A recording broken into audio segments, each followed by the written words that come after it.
partir do versículo 5, está escrito assim: dizendo alguns a respeito do templo que estava ornado de formosas pedras e dádivas, disse: quanto a essas coisas que vedes, dias virão em que se não deixará pedra sobre pedra que não seja derribada. E perguntaram-lhe dizendo: mestre, quando serão essas coisas? E que sinal haverá quando isso estiver para acontecer? E disse então ele: vede que não vos enganem, porque virão muitos em meu nome dizendo: sou eu, e o tempo está próximo. Não vades, portanto, após eles. E quando ouvides de guerra, sedições, não vos assusteis, porque é necessário que isso aconteça primeiro, mas o fim não será logo. Então lhe disse: levantar-se-á nação contra nação e reino contra reino, e haverá em vários lugares grandes terremotos e fomes e pestilência. Haverá também coisas espantosas e grandes sinais no céu. Mas antes de todas essas coisas, lançarão mão de vós e vos perseguirão, entregando-vos às sinagogas e às prisões, e conduzindo-vos à presença de reis e governadores por amor do meu nome. E vos acontecerá isso para testemunho. Proponde, pois, em vosso coração não premeditar como haveis de responder, porque eu vos darei boca e sabedoria a que não poderão resistir, nem contradizer todos quantos se vos opuserem. Até pelos pais, irmãos e parentes e amigos sereis entregues, e matarão alguns de vós, e de todos sereis odiados por causa do meu nome. Mas não perecerá um único cabelo da vossa cabeça. Na vossa paciência possuí a vossa alma. Mas quando virdes Jerusalém cercada de exércitos, sabia então que é chegada a sua desolação. Então os que estiverem na Judeia, que fujam para os montes. Os que estiverem no meio da cidade, que saiam. Os que estiverem nos campos, que entrem nela, que não entrem nela, aliás.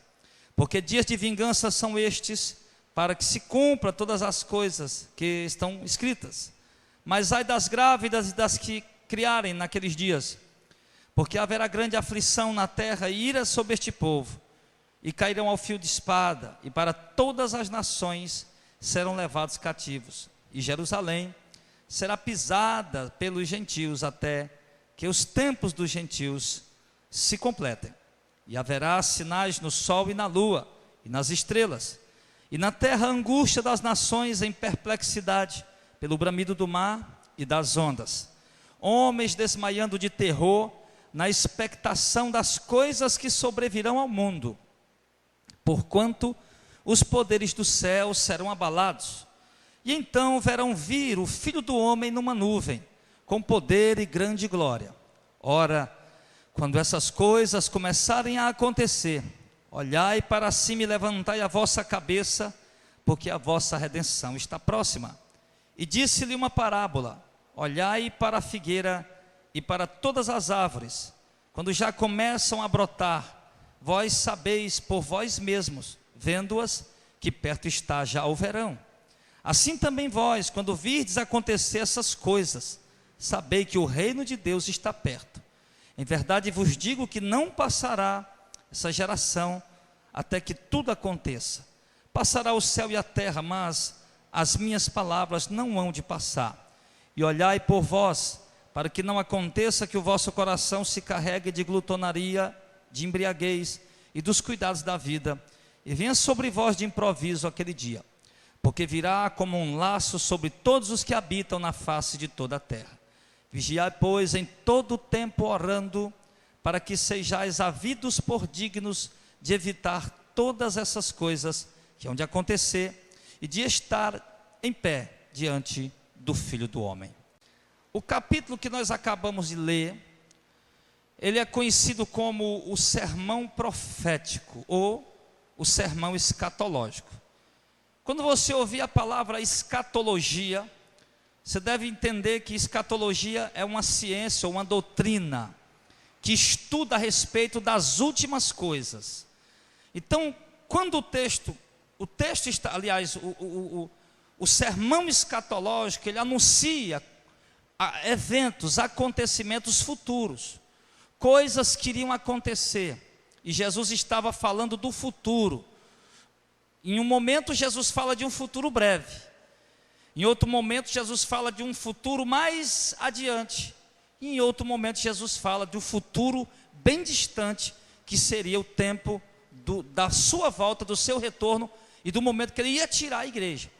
Então esse sermão escatológico, irmão, ele é muito importante, porque há muitas coisas que nós precisamos observar aqui. Eu vejo às vezes que a gente tem uma pressa tão grande para terminar as pregações e já começar a nota. Eu acho que não precisa dessa pressa, não há necessidade de ter pressa. A gente poderia pegar um sermão desse aqui e passar até meses estudando ele, claro. Mas o tema, a volta de Cristo, que é o que nós queremos falar, começar a falar para vocês, ele é o tema principal, irmão, para a igreja hoje, foi sempre o tema principal para a igreja, desde que Jesus voltou para o céu, voltou para o Pai. E Jesus aqui, ele estava se despedindo dos seus seguidores, dos seus discípulos, aliás, já estava próximo à partida do Senhor. E ali, quando Jesus está saindo do templo, era comum Jesus estar no templo. Você sabe que o rei Davi preparou dádivas, ouro, prata e tesouros e pedra preciosa em todo Jerusalém, e ele não pôde construir o templo, porque ele era um homem de mãos sujas de sangue, ele foi um homem de guerra. E Deus disse a Davi: olha, Davi, você não vai construir o templo não, mas o seu filho vai, Salomão. E aí Salomão construiu aquele templo, e ao Salomão construir aquele templo se tornou o lugar sagrado do judaísmo, da religião judaica. E ali era comum Jesus estar ali diariamente pregando a palavra no templo. E um dado momento, quando Jesus ia saindo daquele templo que era chamado de a casa de Deus, ali Deus tinha colocado o seu nome, era um templo muito luxuoso, muito pomposo, algo realmente extraordinário. Esse templo que a Igreja Universal construiu em São Paulo não chega nem aos pés no luxo e na glória que tinha o templo que Salomão havia construído, na verdade. Então, Jesus estava ali pregando, e quando Jesus ia saindo do templo, alguns discípulos se aproximaram dele e falaram para ele: olha, Senhor, quão formosas pedras, Senhor. Olha, Senhor, quantas dádivas, quantas pedras preciosas, quanto ouro, quanto luxo, Senhor, tem aqui nesse templo, que coisa linda. Senhor, que estrutura gloriosa, Senhor. Mostrando para Jesus, comentando. Quando a gente vê algo assim muito grande, a gente fica maravilhado, né? Comenta, parece que estrutura tremenda.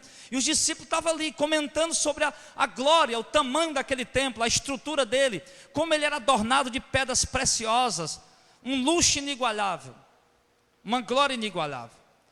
E ali, quando Jesus olha para aquele templo, Jesus diz para eles assim: em verdade, não vedes tudo isso? Em verdade vos digo que aqui não ficará pedra sobre pedra, que não venha a ser derrubada. E quando Jesus, o que é que Jesus está anunciando? Jesus está anunciando o que? Olha, esse templo tão pomposo e glorioso, não vai ficar nenhuma pedra em cima da outra que não venha a ser derribada. Então, irmão, preste bem atenção. Primeiro, algumas pessoas acabam usando esse versículo atualmente para se referir aos desastres que acontecem no mundo.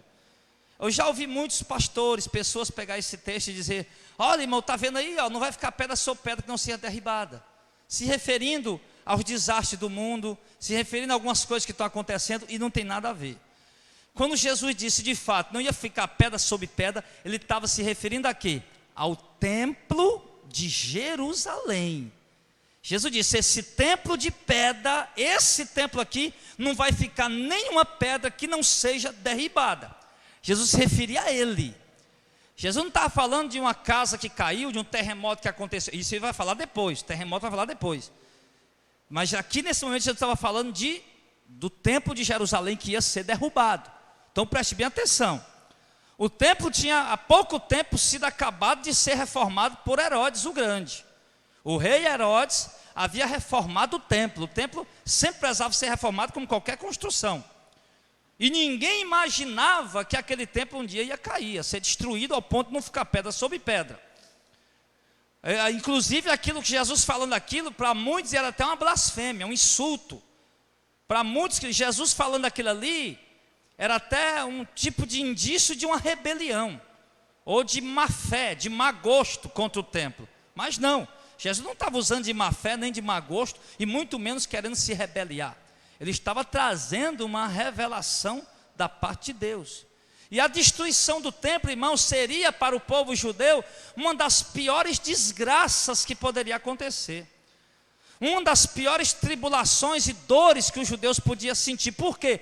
Porque o templo era o lugar santo, o único lugar que Deus havia colocado o seu nome. E era o único lugar onde os judeus podiam oferecer os sacrifícios de acordo com a lei. Ele não podia pegar o cordeiro, as ovelhas, os bois, que ele sacrificava, as pombinhas, as rolinhas, e sacrificar numa calçada, numa casa, em qualquer lugar, não. Tinha que ser lá. Então, quando Jesus diz que o templo vai ser derrubado, Jesus está dizendo ao mesmo tempo o quê? Que o culto vai ter um fim. Que os rituais sagrados, de acordo com a lei, vocês não vão poder mais realizar. Quando Jesus diz isso, porque o templo, irmão, também era o único lugar onde o sacerdote, porque o templo, irmão, ele era cheio de simbolismo. O templo tinha um lugar, vamos dizer, mais ou menos como esse aqui que nós estamos. E quando terminava esse lugar, tinha uma parede, um pano azul que dividia, e por trás desse pano azul tinha a Arca da Aliança, que era uma arca feita de tábuas e coberta de ouro, com a tampa chamada de propiciatório, e tinha a imagem de 2 querubins em cima da tampa. Dentro daquela arca tinha a vara de Arão que havia florescido, tinha as tábuas da lei, um pote, comendo o maná que o povo tinha comido no deserto, aquele pãozinho, aquela sementezinha de coentro. Isso lá dentro. E só o sumo sacerdote, o grande sacerdote, o principal sacerdote, é quem podia entrar uma vez por ano. E o que ele ia fazer uma vez por ano lá? Ele ia representar a nação de Israel. Ele ia representar o povo, para Deus perdoar os pecados do povo. E todos os dias, pelo menos 2 vezes por dia, um sacerdote entrava dentro dessa nave aqui. Essa nave aqui, todo dia, 1 ou 2 vezes por dia, um sacerdote entrava. Agora lá, só o grande sacerdote, 1 vez por ano. Aqui não, todo dia, 1 ou 2 vezes um sacerdote entrava. Aqui tinha uma mesa com 12 pães em cima, que chamava os pães da proposição, e cada pão daquele representava uma tribo de Israel, que significava que Israel estava ali com Deus. Havia também um candelabro, que alguns chamam também de menorá, né, que tinha 7 lâmpadas acesas, que representavam os 7 Espíritos de Deus. E havia um altarzinho pequeno, ele tinha mais ou menos uns 90 centímetros de altura, ele era estreito, ele tinha talvez uns 40 centímetros. E dentro desse altar tinha brasas, e tinha um pote, não sei se vocês, quando era católico, lembra daquele turíbulo que o padre usava, que ficava balançando, saia aquela fumaça? Pois tinha um instrumento daquele ali. E ali ele pegava, colocava incenso, o sacerdote chegava, né, ficava de frente ali para o Santo dos Santos, e colocava o incenso, que é algo aromático, né, canela, outra coisa, cheiroso, colocava dentro daquele incensário, né, e ali colocava a brasa e ficava balançando, e a fumaça subia. E ali ele ficava orando, e aquilo representava as orações de Israel. E ali todo dia um sacerdote entrava e fazia aquilo. Aquilo era o culto. E todos os dias, lá fora da porta do templo, aqui, nós já vimos o que acontecia lá no Santo dos Santos, lá dentro, perto da arca. Vimos aqui o que acontecia já aqui dentro do santo lugar. E lá fora, depois da porta, a porta de entrada do templo, tinha um muro, e nesse muro tinha um lugar onde tinha o mar de bronze, que era em cima de 12 bois, uma pia bem grande de bronze, que tinha água. Tinha também, do outro lado, um altar alto, mais ou menos 1,5 metros de altura, e a largura não me recordo agora.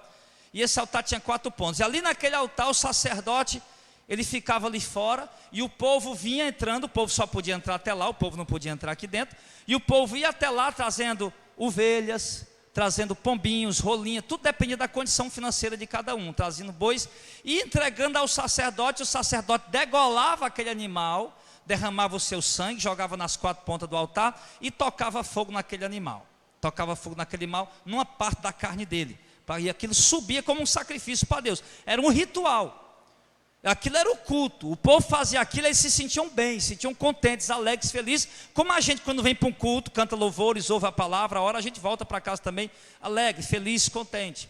Então assim era o culto de Israel, era ali. Eles não podiam fazer esse ritual que eu expliquei para vocês na casa deles, não. Eles não podiam fazer esse ritual que eu expliquei para vocês lá em outra cidade, não. Tinha que ser lá em Jerusalém. Lá em Jerusalém, e lá no templo. E quando Jesus disse que o templo vai ser destruído, meu irmão, ali para os judeus, meu Deus, era um desastre.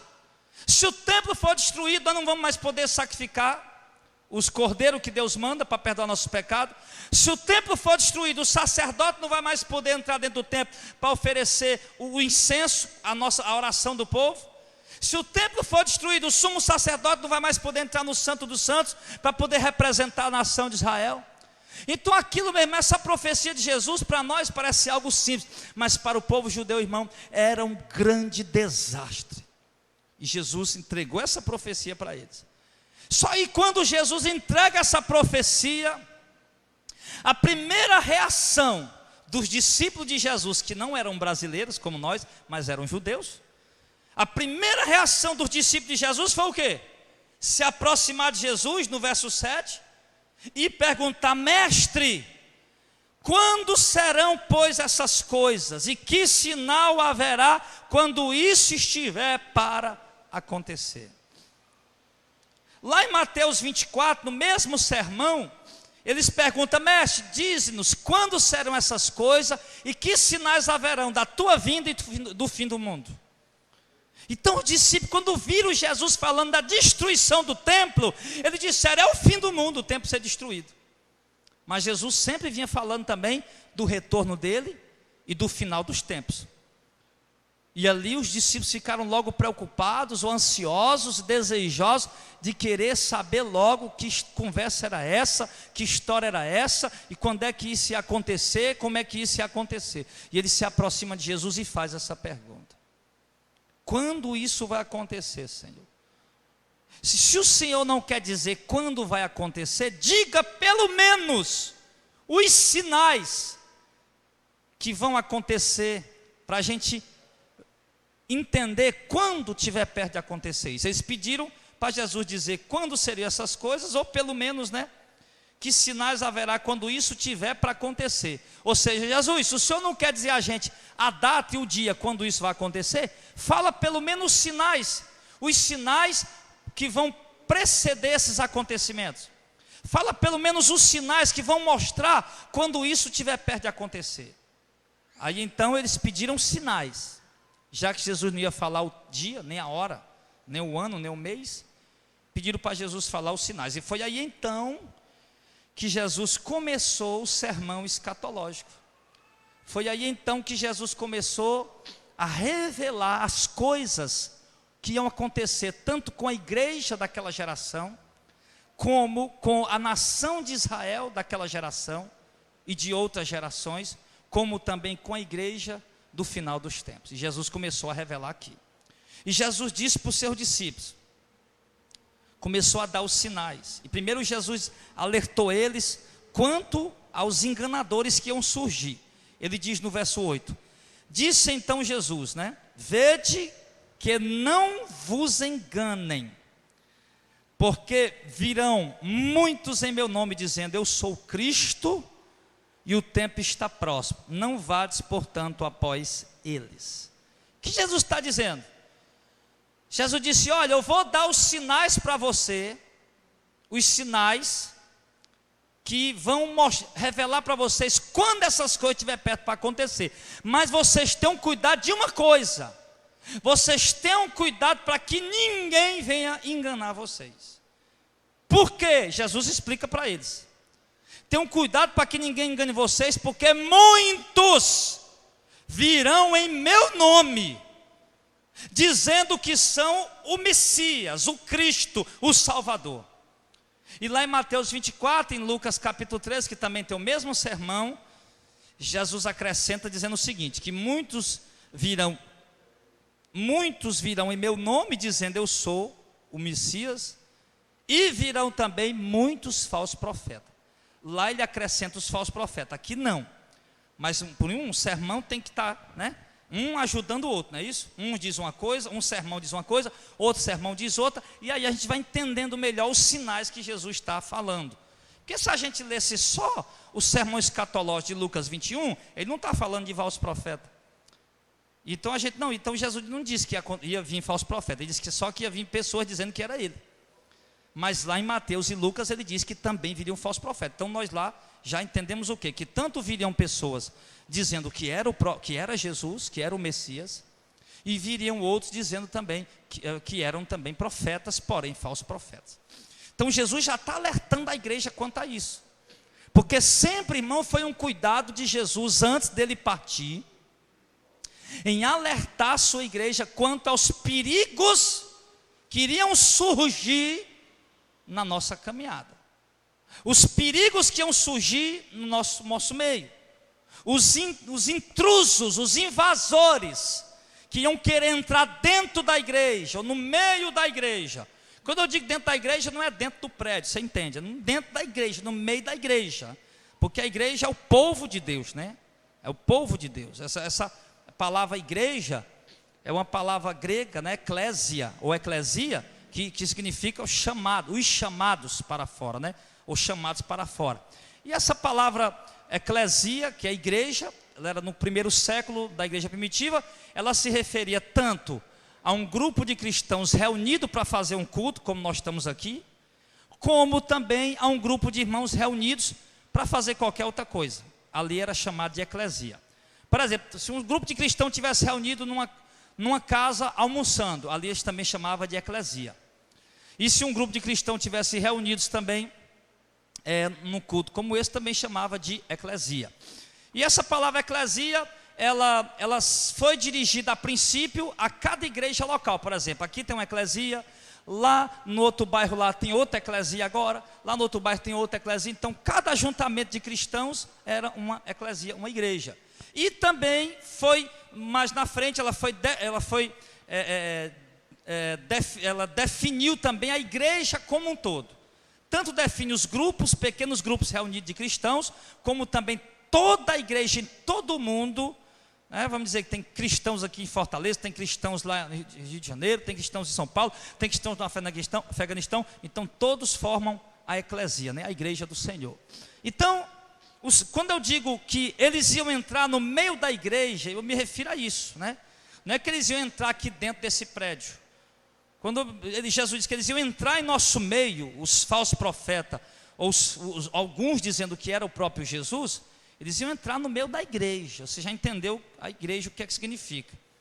Então eles iam enganar, eles iam entrar mesmo e iam enganar. E Jesus já sabia disso, já estava prevenindo o povo, né? Para que quando surgisse qualquer pessoa dizendo que era o Messias, então já podia ser desprezado, porque de fato ele não era Jesus.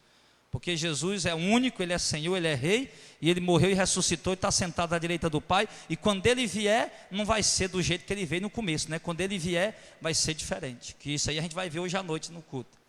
Então Jesus disse que muitos iam entrar em nosso meio. Primeiro sinal que Jesus começa a dar para os apóstolos: vocês tenham cuidado, porque vão vir muitos em meu nome dizendo que sou eu. Mas não vá atrás deles, não sigam eles, não sigam. Mesmo que eles façam milagres, mesmo que eles façam prodígios, mesmo que eles façam maravilhas, mas não sigam a eles. Aí no verso 9, Jesus diz: e quando ouvirdes de guerras e sedições, não vos assusteis, porque é necessário que tudo isso aconteça primeiro, mas o fim não será logo. Não é isso? Então o que é que Jesus revela para nós aqui? E isso está lá em Lucas e Mateus também. Haverão de guerra, rumor de guerras, né? Mas não vos assustei, porque o fim não será logo. Então Jesus está mostrando para nós um sinal de quê? De que as guerras e os rumores de guerra não significa que Jesus está perto de voltar. Preste bem atenção. Às vezes a gente fala guerra, rumor de guerra, opa, está perto de Jesus voltar. Claro, tem algumas guerras que realmente é o cumprimento profético, que realmente mostra que Jesus está perto de voltar. Mas quando Jesus falou ali, que vocês ouvirem de guerra e de rumores de guerra, você não fica assustado, porque o fim não vai ser logo. Ele está dizendo aqui, ele está dizendo, está aí o texto falando. Então, as guerras, rumores de guerra, Jesus disse aqui, não é um sinal que a minha vinda está perto, é um sinal, mas não que a minha vinda está perto. Isso tem que acontecer. Jesus está falando, vai ter guerra, vai ter muita guerra, muitos rumores de guerra, mas o fim não vai ser logo. Então o que Jesus está dizendo? O mundo vai ficar se matando e as nações vão se erguer uma contra as outras aí, até durante muito tempo, porque o fim não vai ser logo. Eles vão guerrear uns com os outros e vai ter muita guerra até o fim, mas as guerras não significam que está perto de eu voltar. Porque quando o povo de Israel começou a ver guerras naquele tempo, eles não iam dizer, não, então está perto de Jesus voltar, não. Jesus disse que quando tivesse essas guerras, o fim não estava perto. Então essas guerras não significam que o fim está próximo. Ainda vai ter muita guerra até que Jesus volte. Isso na visão daquele tempo, né? Que já teve, daquele tempo para cá, já teve muitas guerras, né? Muitas guerras. Agora, já houve muita nação lutando contra nação, né? Guerra mundial envolvendo o mundo inteiro só houveram duas, né? Mas uma nação contra outra, ou duas nações numa guerra ou três, isso aí já houve muitas vezes. Muitas, centenas de vezes, incontáveis vezes. Mas, aí ele continua dizendo, verso 11, e haverá em vários lugares, o quê? Grandes terremotos, e fomes, e pestilências, haverá também coisas espantosas e grandes sinais no céu. Agora Jesus, primeiro ele falou de sinais entre nações. Primeiro ele falou de sinais na religião, na igreja. Sinais de quê? Do aparecimento de pessoas dizendo que era o Messias, dizendo que era o Cristo. Agora depois ele falou de sinais nas nações, de guerras. Agora ele fala de sinais no planeta, no sistema ecológico. E ele fala que haverá em vários lugares grandes terremotos, não apenas terremotos, mas Jesus fala que haverão em vários lugares grandes terremotos, ou seja, terremotos de proporções enormes, onde morrerão muitas pessoas. Grandes terremotos. Ele fala também que haverá fomes. Ele fala também que haverá pestilência. Fome é a escassez de alimento, por causa da seca ou por causa da guerra. Na Síria estava havendo fome, não por causa da seca, mas por causa da guerra. Na Venezuela agora está havendo fome, não por causa da seca ou nem por causa da guerra, mas por causa da crise financeira que aquele país está mergulhado. Então a fome, ela tem várias coisas, né, que causam várias coisas que causam a fome. Então ele diz que também que haveriam pestilência. Pestilência é o quê? Pestilência, meu irmão, ele fala de pragas, né? Pestilência pode ser doenças, pode ser o câncer, que é uma das piores pestilências dos últimos séculos, pode ser o vírus do HIV, que é uma das pestilências mais violentas dos últimos anos, que já tem matado milhões de pessoas no mundo inteiro, principalmente no continente africano. Pestilência pode ser vários tipos de doenças, enfermidades, doenças, aliás, vírus, bactérias, que iriam surgir, como surgiram muitos. E pestilência também pode falar também da praga, de insetos que surgiriam também, como aquele tal do bicudo, né, que acabou com o algodão, né? Aqui era o Ceará. Eu me lembro que aqui nós tínhamos uma região muito rica no plantio de algodão. Eu era jovem, eu dirigia o caminhão do meu pai, carregava muito algodão na época. E eu me lembro que o pessoal chamava ele de ouro branco, né? Pessoas ficaram riquíssimas com o comércio do algodão. E surgiu uma praga que acabou com o plantio do algodão, acabou com essa safra extraordinária do algodão. Então a pestilência, irmão, fala disso. Fala de insetos, fala de doenças, de pestes, né? De doenças, de vírus, de bactérias que atingiriam a humanidade. E ele diz também no verso de número, aliás, continua dizendo, e haverá também coisas espantosas, ou seja, acontecimentos espantosos, assustadores, e grandes sinais no céu. Jesus fala disso. Agora presta atenção num detalhe. Coisas espantosas pode se referir a muitas coisas, né? Tudo que espanta a humanidade, algum tipo de eclipse diferente, algum tipo de alinhamento de planetas, algum tipo de agitação no mar diferente das outras, um tsunami, alguma coisa espantosa. E ele diz, irmão, interessante que eu acho, preste bem atenção agora, que ele diz no verso número 12, olha, preste atenção nisso aqui, ó. Mas antes de todas essas coisas, lançarão mão de vós e vos perseguirão, entregando-vos às sinagogas e às prisões e conduzindo-vos à presença de reis e governadores por amor do meu nome. Preste atenção, irmão, que esse versículo aqui é um versículo chave. Preste bem atenção.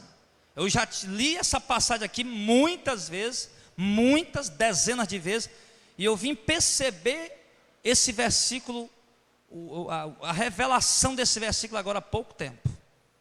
Ele está dizendo aqui, ó, ele falou de sinais, você lembra? Surgirão falsos messias, dizendo que sou eu, haverão guerras, terremotos, não foi isso? Pestes, rumores de guerra, fome, em vários lugares. Mas antes de todas essas coisas, ou seja, antes dessas coisas acontecerem, primeiro vocês vão ter que ser perseguidos. Presta atenção. Jesus está dizendo, olha, eu estou dando a vocês os sinais da minha vinda, os sinais do fim dos tempos, os sinais do meu retorno, do fim do mundo. Mas antes desses sinais começar a acontecer, vocês vão ser perseguidos. Ou seja, Jesus estava falando para eles, preste atenção, esses sinais que eu estou dando agora, não é para a geração de vocês. Esses sinais, Jesus estava dizendo, primeiro, antes que isso aconteça, primeiro vocês vão ter que ser perseguidos. Perseguidos. Não é para a geração de vocês. São sinais, mas para uma geração futura, não para vocês. Vocês não vão ver esses sinais, vocês vão ser perseguidos. E nessa perseguição ia haver o quê? Ele diz, verso 14, verso 13, e isso vos acontecerá, e vos acontecerá isso para testemunho. Proponde, pois, em vosso coração não premeditar, como haver de responder quando eles fossem presos, porque eu vos darei boca e sabedoria que não poderão resistir, nem contradizer todos quantos se vos opuseram. Até pelos pais, irmãos e parentes e amigos sereis entregues, e mataram alguns de vós, e de todos sereis odiados por causa do meu nome. Mas não perecerá o único cabelo da vossa cabeça. Não perecer é não ser condenado, né? Porque eles iam morrer. Jesus acabou de dizer que eles iam morrer. Essa perseguição, agora preste bem atenção. Jesus disse que antes desses sinais acontecerem, primeiro era preciso que aquela igreja, aquela geração daquela igreja, fossem perseguidos, mortos, fossem entregues pelos pais, pelos próprios familiares. Sim. Então, você entendeu, irmão? Amém?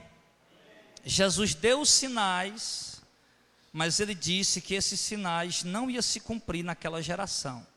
Antes desses sinais se cumprir, primeiro aquela igreja tem que ser perseguida, sofrer uma grande tribulação, passar por grande sofrimento, e serem mortos, assassinados, e denunciados até pelos pais e pelas mães.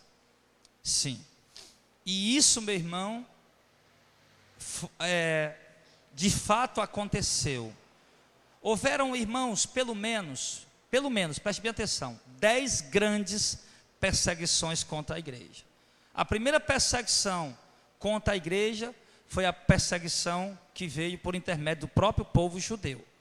E lá no livro de Atos você vai ver que mataram Estevão apedrejado, porque ele estava pregando lá no templo, e os fariseus, os líderes não aceitaram a pregação dele.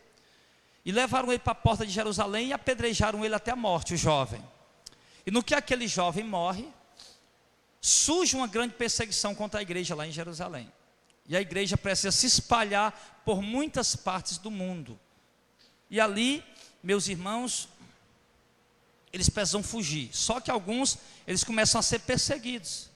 Eles começam a ser presos, torturados e mortos.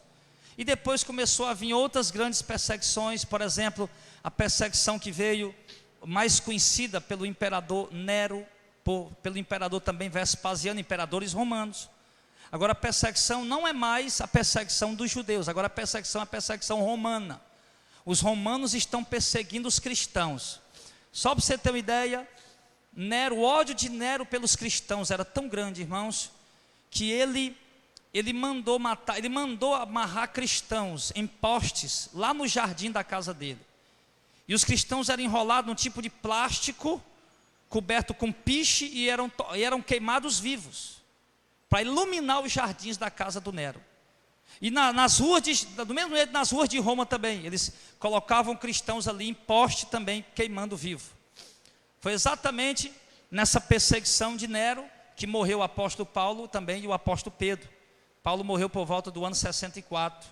E foi nessa perseguição que o apóstolo Paulo morreu decapitado, degolado, e Pedro morreu crucificado de cabeça para baixo, porque eles eram líderes.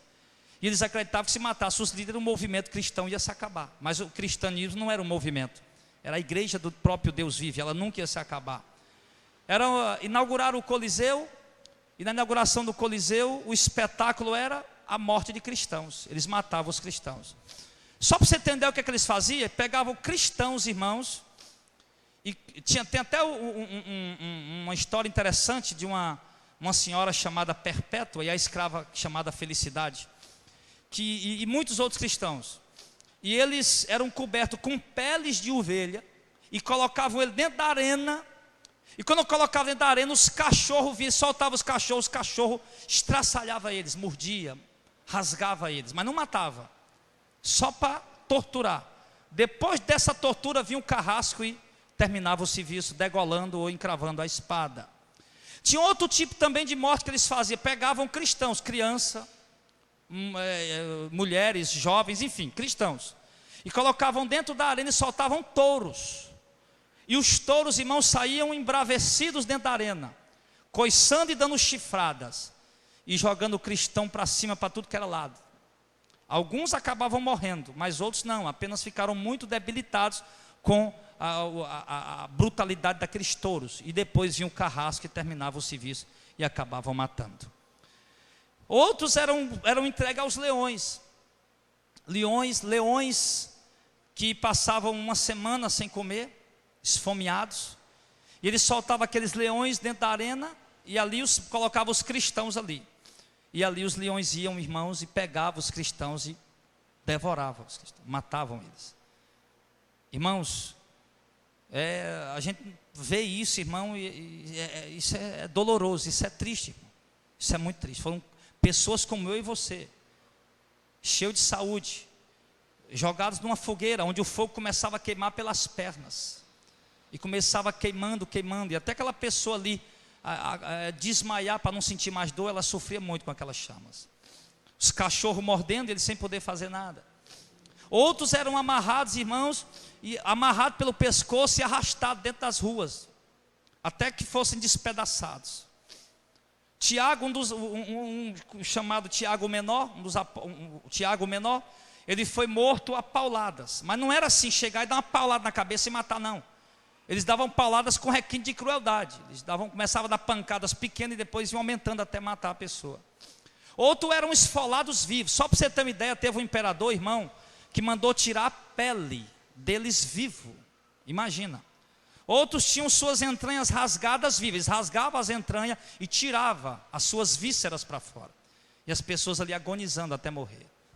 Então, irmão, houve coisas bárbaras, terríveis, que sabe que é difícil até de falar, difícil de falar. Então, no meio dessa perseguição brutal que havia, o que acontecia? Alguns eram entregues pelos pais, pelos familiares. Jesus diz: vocês vão ser entregues pelos seus próprios pais, e irmãos e familiares vão entregar vocês. E eles entregavam, porque tinham medo de morrer, e acabavam entregando. Não, meu irmão é cristão. Alguns acabavam sendo presos. Olha, seus familiares são cristãos, você é cristão também? Não sou cristão não. Pois seus familiares que são cristãos, cadê eles? Eles acabavam entregando, acabavam denunciando. Então era assim, sabe? Então foi realmente, irmão, um tempo muito difícil. A perseguição, ela durou, irmãos, até o ano de 350 por aí. Até o ano 350 a igreja era brutalmente perseguida. Depois essas perseguições, elas diminuíram mais, acabaram mais. Mas foi muito, muito sofrimento para a igreja. Então Jesus está falando aqui de quê? O que nós estamos entendendo primeiro aqui? Jesus está falando de sinais da vinda dele, mas tivesse cuidado para ninguém enganar ele, os discípulos. E ele falou dos sinais. E quando Jesus fala dos sinais, só que ele diz para aquela igreja que, olha, esses sinais, antes desses sinais acontecer, primeiro vocês vão ser perseguidos, mortos, enfim. Então esses sinais não é para a geração de vocês, é para uma geração futura. É para uma geração futura. Vocês vão ter que passar por uma grande tribulação.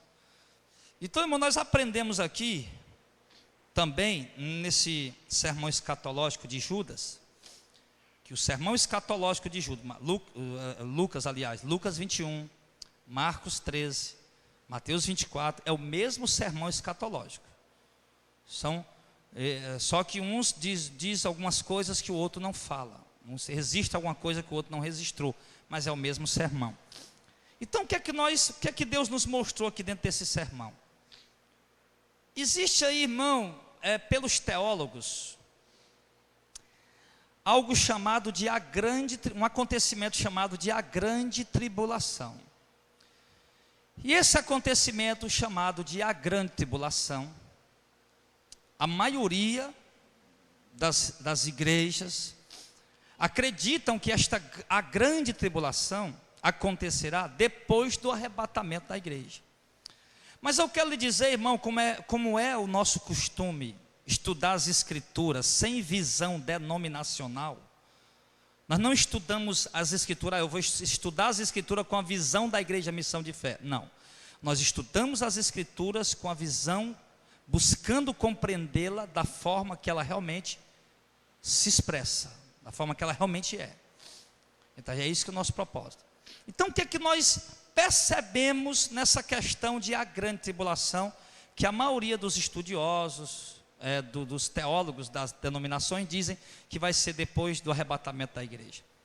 Nós descobrimos pelas escrituras que haverão pelo menos 4 grandes tribulações. Os teólogos falam da grande tribulação baseada em Lucas 21, Mateus 24 e Marcos 13. Eles falam da grande tribulação baseado nesses 3 capítulos. Só que uma coisa que eles não estão explicando, ou alguns não perceberam, ou simplesmente não querem sair de dentro da bitola, da visão da denominação deles. Mas uma coisa que esse sermão deixa muito claro, esse sermão nós estamos vendo aqui, Jesus está falando de pelo menos 2 grandes tribulações aqui. Jesus está falando de uma grande tribulação para a igreja, como nós ouvimos falar agora, serão perseguidos. E para que grande tribulação maior do que essa? O povo sendo perseguido, morrendo e sendo torturado. Então era uma grande tribulação. E Jesus aqui dentro desse mesmo sermão, ele fala de uma outra grande tribulação, que é agora uma grande tribulação para a nação judaica, para o povo judeu, que é o que nós vamos falar aqui agora. Você lembra que lá atrás, no versículo número 5, aliás, verso 6, Jesus disse: vede essas coisas, não ficará pedra sobre pedra que não seja derribada. Não foi isso? Nós lemos aqui no começo. E nós explicamos o quê? Que Jesus estava profetizando uma destruição do templo. Destruição de templo. Que o templo ia ser destruído. Aí agora quando chega no verso 20, preste bem atenção. No verso 20, Jesus diz assim, ó: mas quando virdes Jerusalém cercada de exércitos, sabei que então é chegada a sua desolação. Então os que estiverem na Judeia, e fala para os judeus, estiver na Judeia, fujam para os montes. Que estiverem no meio da cidade, que saiam. E os que estiverem no campo, não entrem na cidade. Porque dias de vingança são estes, para que se cumpra todas as coisas que estão escritas. Mas ai das grávidas e das que criarem naqueles dias, porque haverá grande aflição na terra. Ele se refere, e ira sobre este povo. Ele se refere à terra, aos judeus, à Judeia, ao território dos judeus. E ira sobre este povo, e cairão ao fio de espada, para todas as nações serão levados cativos, e Jerusalém será pisada pelos gentios, até que o tempo dos gentios se complete. Preste bem atenção. Então Jesus está falando aqui. Agora vamos ler em Mateus 24. Mateus 24, vai lá.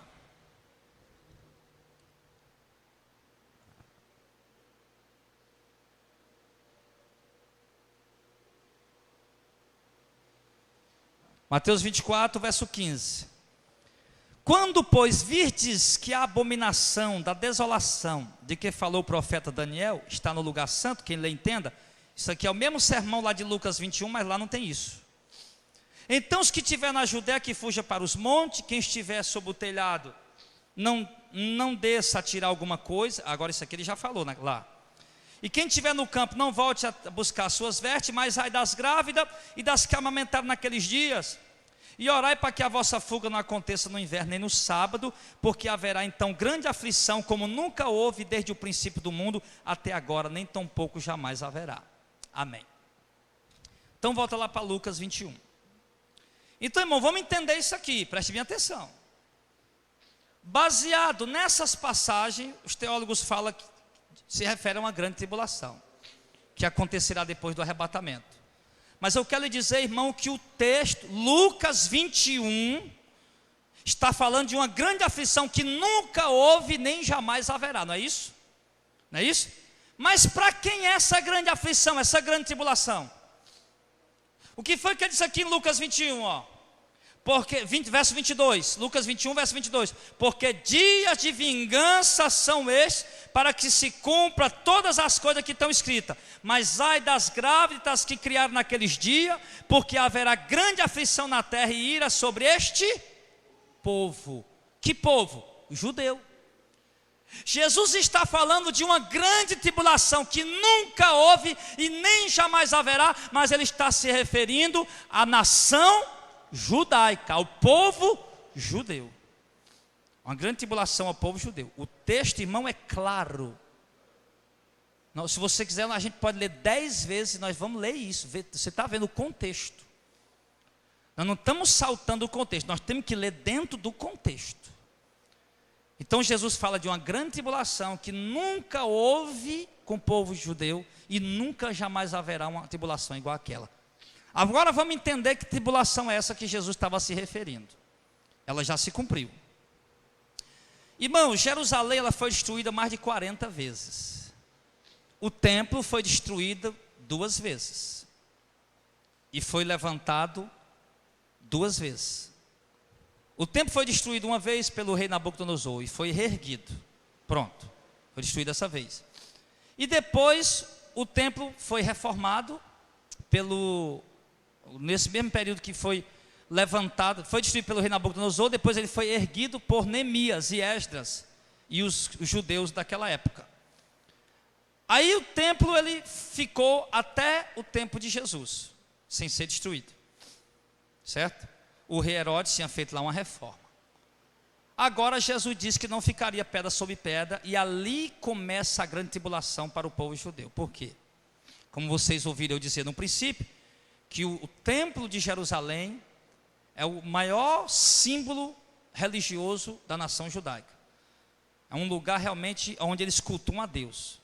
Para o judeu não há maior tribulação do que não estar na sua terra, não estar morando em Israel e não ter o templo para adorar.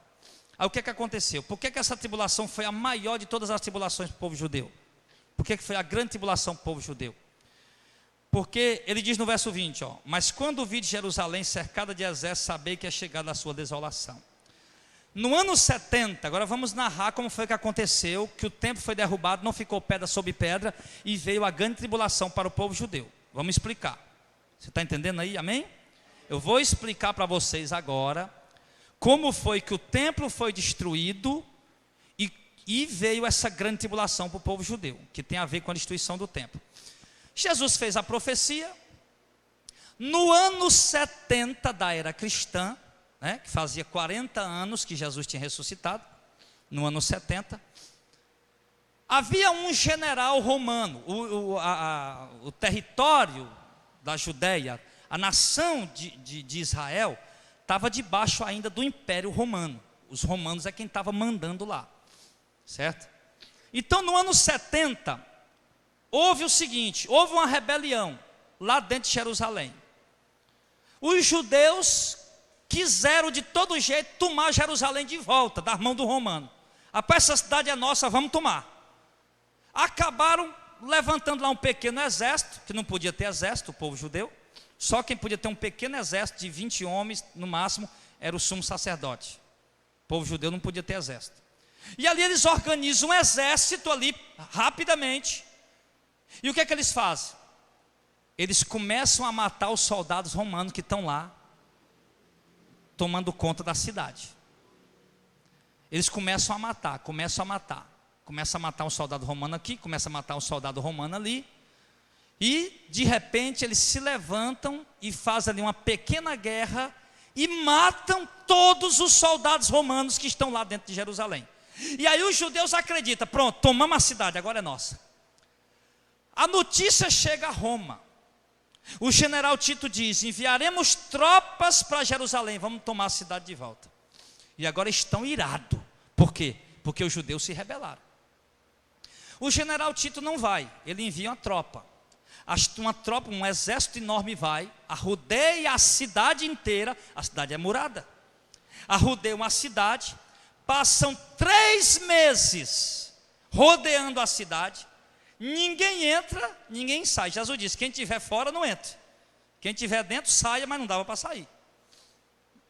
Então ninguém entra, ninguém sai. E com isso o que é que acontece? O mantimento, o pão, o feijão, né, a comida, a rapadura, o feijão começa a acabar, a comida começa a acabar. E aí começa a acontecer, irmãos, lá dentro da cidade, o povo começa a entrar em desespero por causa da fome. O historiador Flávio Josefo, que é contemporâneo, teve lá naquele tempo, ele era judeu, e ele relatou isso nos seus livros, As Guerras Judaicas, algo assim. E ele relata no seu livro o seguinte, que lá dentro da cidade a fome era extrema, os soldados estavam enfraquecidos, o povo estava enfraquecido. Jesus disse: ai das que amamentaram naquele dia, e ai das grávidas. As mães pegavam suas crianças e diziam para elas: ó pobre criança, para quem será? Para a guerra? Para a morte? Para a fome? E após dizer isso, segundo o historiador Flávio Josefo, a mãe matava o seu filho e assava uma parte dele e comia, e a outra parte ela guardava para comer depois. Isso é um fato. Isso é um fato. Outra coisa que acontecia, Flávio Josefo diz que toda expressão de amor íntima foi desprezada. As pessoas, simplesmente os pais, quando viam seus filhos comendo, tomavam comida da boca da criança para comer. E do mesmo jeito as crianças faziam com seus pais. Quando os judeus andando pelas ruas encontravam uma casa fechada, o que é que eles pensavam? Então tem comida ali dentro, se trancaram para comer. Eles arrombavam as portas e entravam. Se tivesse um velho comendo, eles espancavam o velho e tomavam comida. Se achasse uma mulher comendo, eles pegavam a mulher e rasgavam ela pelo cabelo, arrancava os cabelos dela e tomava comida. Então, meu irmão, foi um tempo de desespero, um tempo de sofrimento terrível para aquele povo. Só que isso já era acostumado a acontecer nos tempos de guerra. Você vai ver isso lá em Reis, escrito que as mulheres cozinhavam seus filhos, isso era normal. Quando uma nação vinha rodear a cidade, que não tinha mais comida, eles comiam cocô de esterco, né? Cocô de pomba, esterco de pomba, esterco de vaca, comiam cabeça de jumento, e isso era comida impura para o judeu, não podia comer, mas eles comiam. Por quê? Porque para não morrer de fome. Para não morrer de fome. Então, meus irmãos, era algo terrível, terrível. Aí quando o povo estava bem debilitado, o povo estava fraco, os soldados, além de não comer, ficavam lá em cima à noite acordado, pastorando o exército inimigo. Estavam muito debilitados. Aí quando se completou, os soldados lá, romanos, estavam tudo irado, tudo doido. Aquilo, irmão, era tudo estratégia de guerra do general. Porque um soldado, quando sai para a guerra, o negócio dele é logo resolver o negócio e voltar para casa. Imagina aquele soldado 3 meses longe de casa, 3 meses longe da mulher, 3 meses sem fazer sexo. Os homens estavam tudo doido, tudo irado, tudo revoltado. O soldado romano estava doido para entrar em Jerusalém, mas só podia entrar com a ordem do general. 3 meses se completa, o povo já está lá tudo fraco, morrendo de fome. O general Tito, ouve um barulho, né? Lá vem o general Tito com um exército ainda maior. Lá vem. Ele chega, se aproxima do seu... Aí quando se aproxima, aquela alegria, né? O soldado batendo nos escudos, recebendo o general. E o povo lá dentro da cidade começa a se tremer todo. E o general dá ordem: para avançar. Os soldados romanos avançam, entram dentro da cidade, meu irmão, e daí você já pode imaginar. A ira daqueles soldados, com ira, porque estavam ali 3 meses por causa daqueles judeus, porque os judeus tinham feito rebelião, para os judeus era culpado, tinham feito rebelião. Se esse judeu não tivesse feito rebelião, nós estávamos em casa na hora dessa, mas eles fizeram, nós já estamos aqui há 3 meses, eu estou doido para entrar logo aqui e acabar com esses judeus. E eles entraram, meu irmão, e acabaram com o judeu, mataram mulheres grávidas. Eles rasgavam a barriga das mulheres grávidas, rasgavam, as mulheres despedaçavam. Mataram mulheres grávidas, mataram crianças, mataram jovens, adolescentes, velhos, mataram tudo.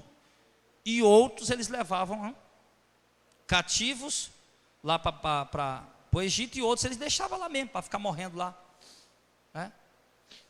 E alguns acabavam conseguindo fugir de alguma maneira. Mas o que é que acontece? Alguns tinham dinheiro, né? Ainda tinham dinheiro, não tinha comida, porque não tinha mais dinheiro para gastar, mas tinham dinheiro. E acabavam dando dinheiro para os soldados romanos, os soldados romanos acabavam dando um jeito para poder soltar eles poderem fugir. Então acontece que eles entraram dentro da cidade e mataram milhares de pessoas. E agora o general Tito diz o seguinte: eu quero o ouro do templo, eu quero o ouro que está no templo, eu quero para mim. Você lembra que o templo era todo adornado, né? Aí o que acontece? Eles estudaram um meio. Não, para nós tirar esse ouro tem um meio. Nós vamos tocar fogo nele. Quando ele queimar, ele vai derreter, o ouro derrete, e a gente pega o ouro junto com a cinza e pronto, está resolvido o problema. Aí encheram o templo muito alto, encheram o templo de corpos de pessoas mortas, também de madeira e outro material combustível, tocaram fogo dentro do templo, e realmente pegou fogo, e o ouro derreteu.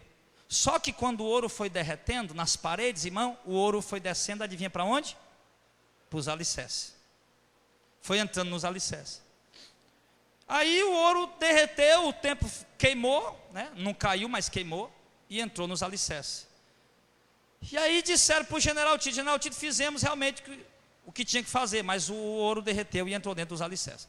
Isso é um historiador que conta isso, né? Tem outros historiadores que falam outras coisas, eu estou falando o que um historiador fala.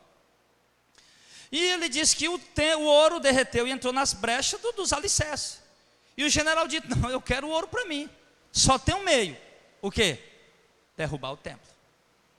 Derrubando o templo, aí sim, quando derrubasse o templo, que tirasse a última pedra, estaria o ouro lá embaixo. Aí eles derrubaram o templo, não deixaram nenhuma pedra para poder tirar todo o ouro que havia embaixo do alicerce. Aí se cumpriu o que Jesus disse: não ficaria pedra sobre pedra que não seria derrubada. Pronto. Aí agora onde é que começa a grande tribulação para o povo judeu? Onde é que começa a grande tribulação? Porque tudo isso aqui, o templo já tinha sido destruído uma vez, o povo já estava acostumado a ser atacado por exército inimigo e morrer, comer os filhos cozidos. E onde é que começa a grande tribulação? Você viu que a profecia de Jesus se cumpriu. Não ficará pedra sobre pedra. Isso no ano 70 da era cristã, tá? No ano 70 depois de Cristo. Aí agora o que acontece? Jesus disse que o povo, Jesus disse o que aqui no verso de número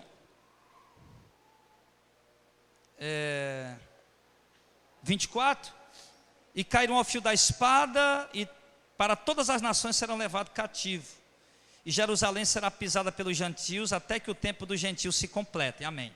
Preste atenção. Jesus disse que o povo ia ser levado para todas as nações, foi isso que aconteceu. O povo de Israel, os que sobreviveram, se espalharam por várias nações do mundo, e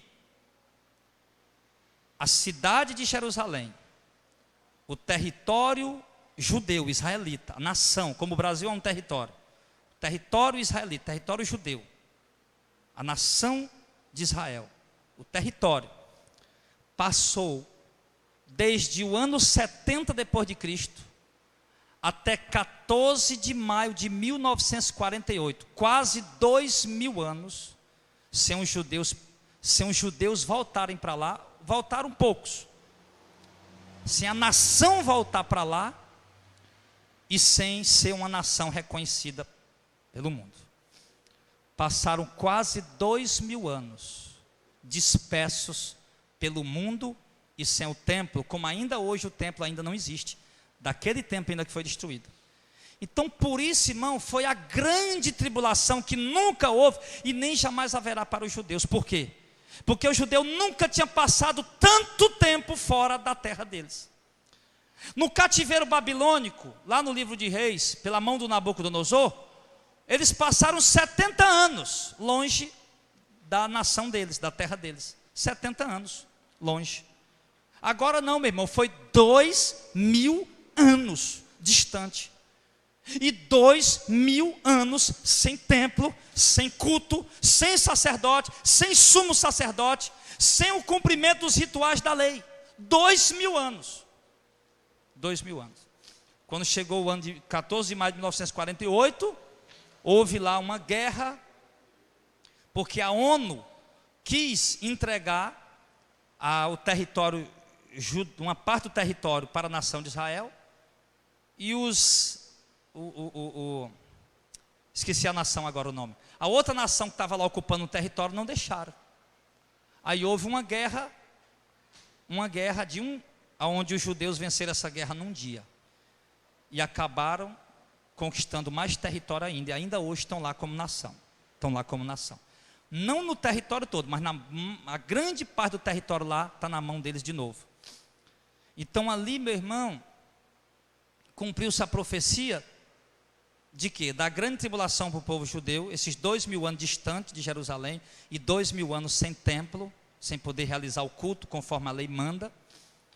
E cumpriu-se outra profecia também. Qual? A do verso 24, ó. E cairão ao fio de espada, e para todas as nações serão levados cativos, e Jerusalém será pisada pelos gentios, até que o tempo dos gentios se complete. Preste bem atenção. Jerusalém será pisada pelos gentios, até que o tempo dos gentios se complete. Quem são os gentios? Gentios, toda nação no mundo que não é judeu. Grave isso aí, irmão. Você vai sempre ouvir falar em gentios. Você lê na Bíblia, você vai falar em gentios. Vai ouvir falar. Então, gentio é toda nação no mundo que não é judeu. Por exemplo, nós somos brasileiros, nós não somos judeus, nós somos gentios. Toda nação no mundo que não é judeu, ela é gentio. Então, o território judeu ficou ocupado por gentios, pessoas que não eram da nação judaica. E Jesus disse que eles iam ficar, essa grande tribulação do povo judeu ia durar até que o tempo dos gentios se completasse. Ou seja, que a cidade seria pisada pelos gentios. Ele disse aqui, ó, Jerusalém será pisada pelo gentio até o tempo gentio se complete. Ou seja, os gentios ocuparam aquele território por 2000 anos. 2000 anos. Quase 2000 anos, né? Do ano 70 até 1948. Quem for bom de calculadora aí, faça aí para me dar o número exato, né? Do ano 70 menos 1940, menos, eu sei lá como é que faz essa conta, mas enfim, deixa aí. Então, do ano 70 até 1948, foi o tempo do gentio lá em Jerusalém. O judeu não tinha domínio lá, foi os gentios. E Jesus disse que a grande tribulação duraria até que o tempo do gentio se completasse. Nesse período de 2000 anos, irmão, os judeus passaram também, ainda estava no período da grande tribulação para os judeus. Cuidado aí, Delzinho. Eles passaram por um dos maiores massacres de toda a história. Qual foi? O Hitler matou 6 milhões de judeus. O Hitler. Ele queria exterminar com a raça judaica, com o povo judeu. Vamos exterminar essa raça. Essa raça é coisa ruim. Vamos acabar com esse povo. Matou 6 milhões de judeus. 6 milhões. Era criança, era mulher, era tudo. Nesse tempo, né, que já foi no tempo moderno, foi lá pelo ano de 1946, por aí, 47, acho que por aí. De 42 para 48. Então, você vai ver, né, no YouTube tem vídeos sobre isso, fotos reais dos campos de concentração. Lá no YouTube você vai ver vídeos reais dos campos de concentração onde os judeus estavam presos e sendo mortos. Coloca lá para você ver que coisa triste. Eles todos nus, magros, só a pele e o osso. Você vai ver pilhas de pessoas mortas dentro de vala. Pode olhar no YouTube que você vai ver isso aí. Então, nesse período, né, do ano 70 até 1948, foi a maior tribulação, a grande tribulação para o povo judeu, que nunca houve igual, nem jamais haverá. Por quê? Porque nunca passaram tanto tempo longe da terra deles, como passaram, só voltou a ser nação 14 de maio de 1948. Nunca ficaram sem um templo tanto tempo, né? O maior tempo que eles tinham passado sem um templo foi no templo que eles foram presos na Babilônia, passaram 70 anos, agora foram quase 2000 anos. E nesse período ainda, o Hitler matou quase 6 milhões de judeus. Então foi a maior tribulação, a grande tribulação para o povo judeu. É isso que o texto está se referindo. Então esse texto ele fala de pelo menos duas grandes tribulações, uma para a igreja daquele tempo e outra para o povo judeu, que terminou agora em 14 de maio de 1948, tá? Só que a Bíblia vai falar de pelo menos mais duas grandes tribulações, em Apocalipse capítulo 13, em Apocalipse capítulo 20, em algumas outras passagens do livro do profeta Daniel, que aponta também que essa grande tribulação que vai vir agora é para a igreja atual, que é a igreja do arrebatamento, para nós. Uma grande tribulação que vai vir para nós. E outra grande tribulação também que vai vir para o mundo depois do arrebatamento da igreja. Preste bem atenção. Houve duas grandes tribulações que Jesus profetizou e se cumpriu. Uma para a igreja daquele tempo e outra para o povo judeu. Agora vai vir mais duas nos últimos tempos, tá? Que é uma grande tribulação para a igreja que vai ser arrebatada e outra para todo mundo depois do arrebatamento. Isso a gente vai ver no domingo que vem, tá bom? Vai ver no domingo que vem. Então o que é que acontece? Então, para concluir aqui a mensagem de hoje, tá? Então nós vemos aí o que é a grande tribulação. Essa grande tribulação, aliás, que está falando nesse texto, que era para os judeus, se cumpriu. Agora você lembra que Jesus tinha dito que aqueles sinais de guerra, rumores de guerra, tsunamis, terremoto, peste e praga, não era para aquela geração. Não era para aquela geração. Agora, depois que o tempo dos gentios se completa, 1948, Israel voltou a ser nação, o tempo dos gentios se acabou lá em Jerusalém. Saiu todo mundo, ficou só o judeu lá dentro. Agora, depois desse acontecimento, que o tempo dos gentios se completasse, aí começaria, preste atenção, começaria a contar os sinais da vinda de Jesus, aqueles sinais, né, dos terremotos, dos tsunamis, dos grandes sinais de céus, das pragas, peste, fomes e terremotos em vários lugares. Então começaria agora a se manifestar esses sinais que a igreja ia ver. Isso depois do tempo do gentio. Não tinha, por todo o terremoto, tsunami, vendaval, essas coisas que aconteceram no período dessa grande tribulação dos judeus, isso não foi sinal da vinda de Cristo. Não foi. Os sinais da vinda de Cristo seriam depois que o tempo do gentio se completasse, certo? Depois que Israel voltasse a ser nação. Aí começariam os sinais que Jesus tinha dito por discípulos, que não era na geração deles. Aí só para a gente ler bem rápido, que eu não vou falar hoje, a gente pode continuar, né, no próximo estudo, mas só para a gente ler, para a gente concluir, olha os sinais que ele fala agora. Depois que Jerusalém voltou a ser nação, e haverá sinais no sol e na lua e nas estrelas, e na terra angústia das nações em perplexidade, pelo bramido do mar e das ondas, que ele fala dos tsunamis, homens desmaiando de terror na expectação das coisas que sobrevirão ao mundo, porquanto os poderes do céu serão abalados. Então ele fala aqui o quê? De grandes catástrofes, que seriam sinais para nós, no sol, na lua, nas estrelas. Mas você vai e diz, presta atenção, pastor, mas tsunami, sinal no sol e na lua, eclipse, sinal no sol e na lua, ou seja, também queda de meteoro e asteroide, isso aí acontece desde o começo do mundo, é verdade, mas não era sinal para nós, por quê? Porque a gente não via. Hoje se cair, hoje o cientista já diz, caem centenas de meteoros todo dia na terra e ninguém vê. Então isso é sinal, por quê? Porque a gente está tendo a notícia. Diz que haverá terremotos em vários lugares, houve muitos terremotos, mas nós não sabíamos. Sim, sempre houve, e hoje é sinal, por quê? Porque hoje a gente sabe. Na hora que acontecer um terremoto, irmã Eliane, em qualquer lugar do mundo, você liga a televisão, está lá a notícia. E antes ninguém sabia. Então é sinal para nós hoje, irmão Cício, por isso. Porque hoje a gente vê o noticiário. Sempre aconteceu? Sim, sempre aconteceu. Mas ninguém tinha um conhecimento. Só no lugar que acontecia. E hoje é sinal. Se você chegar hoje em casa, colocar no site Apolo 11, você vai ver que hoje já aconteceu vários terremotos em muitos lugares. Então é sinal, por quê? Porque nós estamos conhecendo hoje isso. Hoje nós estamos sabendo o que está acontecendo. Então por isso seriam sinais. Então, e ele diz que homens desmaiarão de terror na expectação das coisas que sobrevirão ao mundo, porquanto os poderes do céu serão abalados. Olha, prestem atenção. Homens desmaiando de terror na expectativa das coisas que sobrevirão ao mundo. Nós não sabemos o que vai vir no mundo, mas o cientista sabe. Só para você ter uma ideia, preste bem atenção. A tecnologia hoje é tão avançada que eles têm como prever um ciclone um tornado que vai acontecer amanhã. Olha, vai acontecer um tornado lá em tal lugar, eles têm como prever isso. Agora um terremoto não. Um terremoto não tem como eles prever. Opa, amanhã vai acontecer um terremoto, evacuar aquela área. Não tem como eles prever. Mas tem como eles prever o quê? O ciclo do movimento da placa tectônica. Duas placas estão lá, eles sabem, aquela placa se movimenta a cada 300 anos. Deixa eu ver, ela se movimentou tal ano. Opa, esse ano inteirou 300 anos. Então a qualquer momento ela pode movimentar. Então, ele diz que homens desmaiariam de terror na expectativa das coisas que sobreviriam ao mundo. Pelo conhecimento que nós temos hoje, que a ciência tem nos informado, irmão, nós sabemos de coisas que vão acontecer que nos deixa de fato assustados. Como, por exemplo, a falta da água potável, que é um fato. E isso tem deixado pessoas apavoradas no mundo inteiro. E muitos outros sinais. A previsão de que a qualquer instante pode cair um grande meteoro na Terra, que a NASA e a Rússia têm satélites que monitoram os grandes meteoros, os grandes asteroides, certo?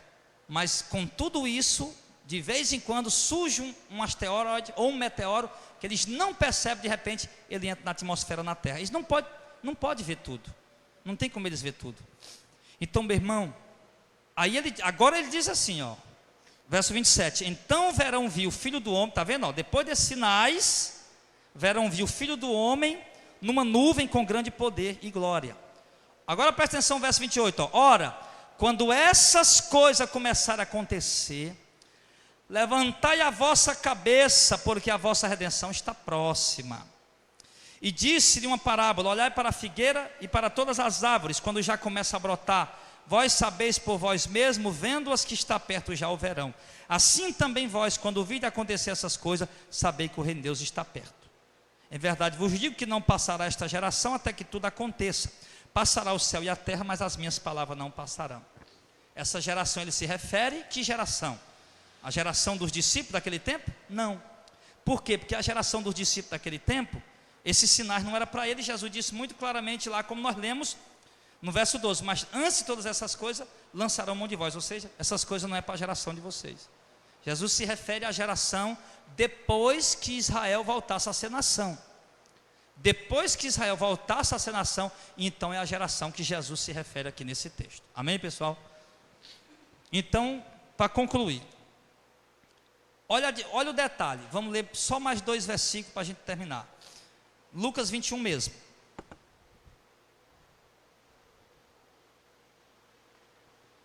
Versículo número 10. Aliás, 3 versículos aqui, ó. Então se levantará nação contra nação e reino contra reino, e haverá em vários lugares grandes terremotos, fomes e pestilências. Perdão, irmão. Perdão, é o verso de número 9. E quando ouvir de guerra e sedições, não vos assusteis, porque é necessário que tudo isso aconteça, mas o fim não será logo. O fim não será logo. E lá mais na frente, no verso 21, ele diz que antes de todas essas coisas, ele dá os outros sinais, antes dessas coisas, vocês vão ter que ser presos, perseguidos, ter que passar uma grande tribulação, a igreja daquela geração. Então o que ele está dizendo? Vocês vão ver sinais acontecer, mas o fim não será logo, não é isso? Agora vamos ver a diferença aqui do verso de número 28. Depois que Israel volta a ser nação e começa a acontecer os sinais que Jesus diz, os terremotos, tsunamis, peste, pragas, fome. Aí ele diz aqui no verso 28, ó, ora, quando essas coisas começarem a acontecer, ore para cima e levantar a cabeça, e sabei que a vossa redenção está próxima. Verso 31, assim também vós, quando ouvirem acontecer essas coisas, sabei que o reino de Deus está perto. Amém. Você viu a diferença? Para a igreja daquela geração, por discípulos que perguntaram, Senhor, quando serão essas coisas? Jesus disse, o fim não será logo. O fim não será logo. Já depois que Israel volta a ser nação, que o tempo do gentio se completa, e começa a acontecer o sinal no sol, na lua, nas estrelas, e as ondas gigantescas do mar assustando a população, ele diz, agora sim, quando vocês verem acontecer essas coisas, sabei que o tempo está perto. Deu para entender a diferença? Não era para aquela geração, é para a geração depois que Israel voltou a ser nação. Ou seja, esses sinais é para a geração desde o ano de 1948 até aqui e até aí diante. Amém? Então nós temos que estar de olho agora a esses acontecimentos, porque esses acontecimentos sim agora guerras, rumores de guerra, tsunamis, terremotos, tempestade, fome, praga, peste, tudo isso agora sim é sinal da vinda de Cristo.